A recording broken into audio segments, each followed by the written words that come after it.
Musique, ateliers et reconstitution, si la croix templière est connue dans le monde entier, la fête médiévale d'Avaleur permet de mieux comprendre la vie au Moyen-Âge, notamment celle des chevaliers qui avaient pour mission de défendre le tombeau du Christ.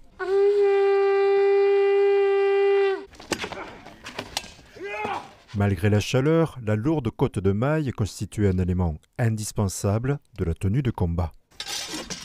La cotte de maille nécessite d'assembler jusqu'à 25 000 anneaux en métal.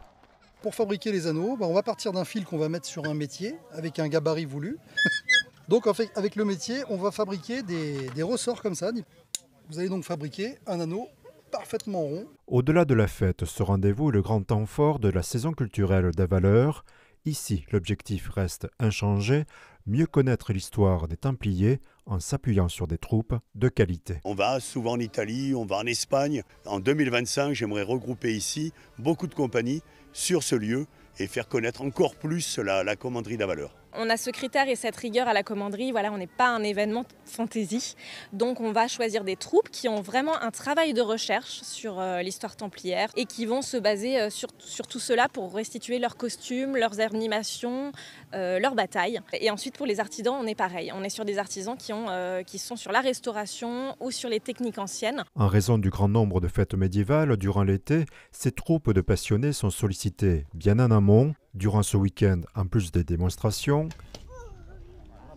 leurs membres ont pu répondre aux questions des adultes et des enfants. Il faut savoir qu'un arbalétrier, généralement, il allait tirer 5 carreaux, alors qu'un archer allait en tirer entre 10 et 15 flèches. Toute l'explication sur les épées, les masses, les arbalètes, les casques, les différents casques, les évolutions des casques. Donc les gens aiment bien retourner, redécouvrir comment vivaient les gens à cette époque. Comme la possibilité de tester des positions très inconfortables. Si vous blessiez la personne, vous faisiez sa peine à sa place. Ah ouais? Oui. Blesser. Jeter une pierre, un truc comme ça. Ou se transformer en orpailleur. Orpaillage, ça vient non pas de or et paille, ça vient du mot arpailler. Arpailler, en ancien français, signifie saisir, prendre.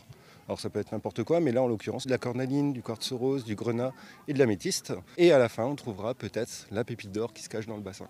À Bar-sur-Seine, la fréquentation de la commanderie templière d'Avaleur croît chaque année.